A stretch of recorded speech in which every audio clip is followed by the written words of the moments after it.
Do we think the league is a foregone conclusion now then? Is there any chance that they can slip up from here? I'll be honest with you. It's hard not to say it because you look at Liverpool. Obviously, we'll talk about them in a bit, but Arsenal's completely fell out this season. Man City recovering, but still got stumbles in them. Who are the challengers? And usually, if there isn't a challenger, you just need to be consistent enough. You don't even need to be perfect. You don't need to win 33 games even. They can probably coast it now, in my opinion. And I don't think there's that same pressure that there has been the previous season where there's always been one big monster that they have to take down. Now they've become that monster. So Yeah, my thing is, I just don't see Arsenal losing games. Yeah. You have to lose. They have to lose. I can't see them losing at the moment. That's just the thing. The way they control every match, it's making the probability of them losing so slim. Yeah. So slim. The margin for Arsenal to lose matches is too slim at the moment. Yeah. The only thing I'm thinking is obviously Gabriel's injury. Yeah.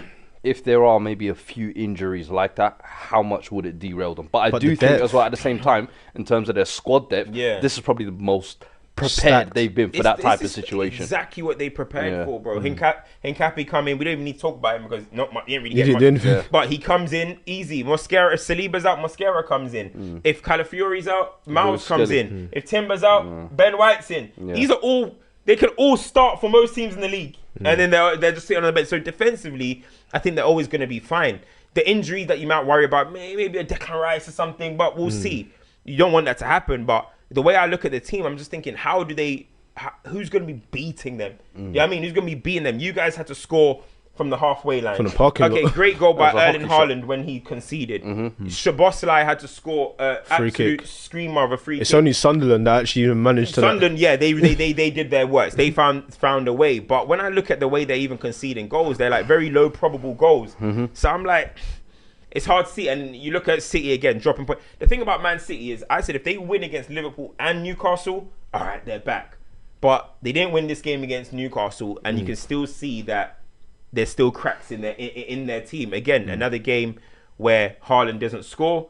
The 3 games that Haaland hasn't scored in this season: Villa, Spurs, Newcastle, loss. So that's a bit of a concern, right? Arsenal don't seem to have that problem, and I just don't see them dropping it. I think my biggest compliment to Arsenal is the same thing that we praised City for, the same thing we praised Liverpool for in those dramatic title runs where they had beaten teams before they walked onto the pitch. I think it's safe to say Arsenal are officially in that ilk of club. It's 15 games unbeaten now. You know that they know that they're not going to concede the amount of goals. They know that they can find a way. Everyone was saying set piece. All right, no worries. We'll actually score goals today. I don't think the first Declan Rice corner came in the second half. So don't worry, we don't need them set pieces today. We'll show you some other work. They've now reached that upper echelon of like, we know we've won. Beating teams before a game. Yeah, we know we've won. Kicked, Like fans are turning up to games like with popcorn. Like, listen, this is going to be entertainment. It's not a football match anymore. They're coming to watch entertainment, and you've got to give credit to the manager because it feels like towards the end of last year, he did have heat on his name because, of course, it didn't go. They wanted to. So to have the summer he's had, to come back like this, you've got to give him credit, man. And they got Bayern Munich on the weekend, and they got Chelsea. This is a big test. Now, Bayern Munich, whether you lose, win or lose, it's not going to have much bearing on the Champions League. But that's Be good to get revenge, though. Yeah, but right now it's probably looking like 1 and 2 best teams in the world at the moment when you're actually looking at it. So they're kind of going to have a little ego battle right there. Like, yo, who's really the best out here? You know what I'm saying? Company's going to want to show that he's a great young manager too. Arteta's going to want... Kane is coming to the Emirates. Say, you know what happens when Kane plays against Arsenal? A few weeks ago, I love this show. We're very entertaining, but I feel like there's a lot of nuance to our conversations. A few weeks ago, before we went on international break, we discussed how, and Cammy made a really strong point, I'll reference you, that you put stock in Arteta, but this is about the team. It's about the team showing up to the big games, and it's about the big players owning moments and taking control of games. In back-to-back games now, we've seen Trossard be very key. But today, it feels like we finally saw the Eberechi Eze that Arsenal signed. It wasn't just a hat-trick. It was him in that pocket of space where he's elusive and adding product. It was the touches before the goals. It was controlling passes that maybe weren't all settled on the ground. Great array of finishes. It was the type of performance you want from a talisman in your team.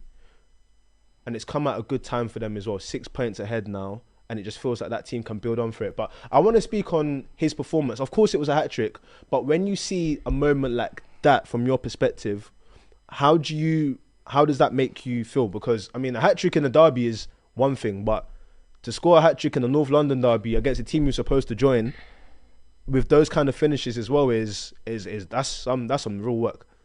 I mean, boy, listen, if you want to announce yourself as a hero, as a cult hero immediately, that is what you go and do. You know what I mean? You go and deliver against your rivals. You go and deliver again in the big games. And Eze goes and does that hat trick. Listen, it was, and you look at all the goals, they're basically identical, like in terms of right on the edge of the area, putting the ball in the back of the net. And, you know, I feel like Arsenal have needed a moment like this. I feel like an Arsenal attacker this season has needed a moment like this. Saka's been in and out. He's been playing now, but he hasn't had a moment like this so far this season. Trossard always chips away. We'll talk about Trossard in a bit. Gyökeres hasn't had this moment. We've been looking at it, and a lot of people be talking about Arsenal are boring and blah, blah, blah, whatever they want to say. But I always say the individual at some point is going to have to step up, because I think Arteta's doing a good enough job in setting these guys up to go and to platform them to go and succeed. And today, Eze is the one that said, you know what? I'm going to be the one to deliver. And Arsenal need Eze to be doing that for the rest of the season. It doesn't just stop here. Go and do that for the rest of the season. That's why you were signed for that money. That's why you were signed and seen as the difference. Last week, when we were talking about maybe Eze has to go, 2 weeks ago, we were saying maybe Eze goes on the left and Odegaard comes in. On the best nights, that's something that Odegaard doesn't do. And that's what you want to see. Because Eze is not going to kind of be on the ball as much as an Odegaard is. But then you think to yourself, okay, what is the strengths that you can offer? And that is what he can offer. You know what I mean? A bit more directness. You see, forget even that. He started the game warm. First touch of the ball, pretty much. Little dink over to Declan Rice. That should have been a goal. He started the game warm. I'm telling you, he played like he hates these guys. He played genuinely with some hate in his heart. Like he was disgusted to ever be linked with the football club. You get where I'm coming from? Genuinely what it so feels like, bro. He was just warm all day. At the end, after the hat trick, doing a little bit of skills. The fans are doing, hey, ole, ole, whatever. Bro, the way everyone was setting him up to keep scoring. Yeah, man. He just felt it. This is your moment. It's your moment. Some games, I feel like some players, they just feel it. Like you know what? They just feel it. Game. This game will always be remembered as the Eze derby. 100%. Similar, like, do you remember Julio Baptista, Arshavin? Those games, Arshavin, 08-09, where it's the 4 goals. This is going to be remembered like those, I promise you. I don't like doing the whole like cross-sport sort of like analogy and whatnot, but like, you know, like in basketball when someone gets hot and it's like just let them cook. I think what you've been trying to say, what we've been trying to say for a long time is with Arsenal, you don't need everyone to be singing from the same hymn sheet completely. But can the big players have their moments? And like you said, Saka's still bubbling. But Saka, next week, can it be your week to... It's not only even that, though. No, it's not even that. No, I'm looking at the person who's going to be the consistent one. Not like, oh, Saka this week and Eze this week and Gyökeres. Nah. Every time a team win a league, like the best teams in the Premier League, there's a guy who in the attack I'm talking about. We know Gabriel's cold. We know Saliba's good. We know Declan Rice is good. I'm talking about in the attack. Outlier. Every single time a team win the league, you're going to have an attacker up for the player of the season. Every time they win a league, right? Look at Liverpool with Salah's and Mane's and City. Man United, City. It goes without saying. I think this year, this is where Arsenal are going to need one of them. Because the difference is, why is no one saying Arteta's football is boring today? What was the difference between the football today and the football they've been playing week in, week out?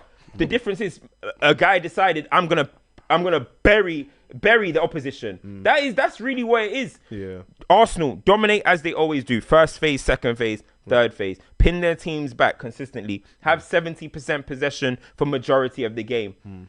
Everything was the same as Arteta has been doing all season to every single team, except from Eze decided today, individual quality is going to shine through. And that's just the difference. And if they can have someone playing at that level every game, they will walk the league, bro. They will walk it if they have someone playing on that level. I've got a question for you, because as you mentioned, the performance we saw from him in that position today was prime what he does, and it's something different to what Odegaard gives you. Do you think that Arteta has to make a decision on which one of these tools he wants to use? Because I guess it's different strokes for different folks, but Odegaard provides a very different service in that position to Eze. And obviously we know that consistency and running with something is the way you grow. and we have seen Eze in this left wing position, etc. Do you think he just needs to decide, okay, this is what I'm going to do and run with it? Because at the moment, it still feels like I'm going to try this, I'm going to try that. It feels a bit like half-hearted at the moment. I mean, what would you do if it was you? I won't break what's working. If Odegaard comes in and Arsenal are on a 5 wins in a row and they're walking the title at the I'll keep it as it is.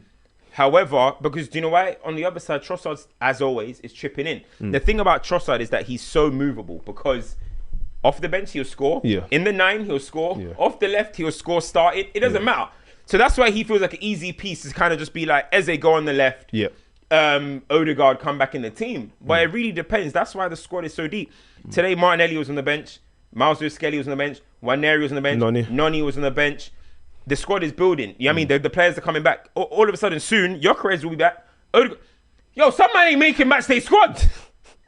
Yo, Waneri's watching from the clock end. He's going to have to. When everybody is fit, I'm coming from. So at the moment, they've got the strength and depth. But I would say I won't break if it's working and it's what do they say? You don't fix it. If it ain't broken, don't fix it. That's it. If it ain't broken, don't fix it. So listen, we'll see what happens. We'll see, because just 2 weeks ago, there was some murmurs. Oh, Eze can do more. But if you announce yourself on the stage like that, you want to just keep on going with that kind of momentum. So I wouldn't break it up at this moment. Before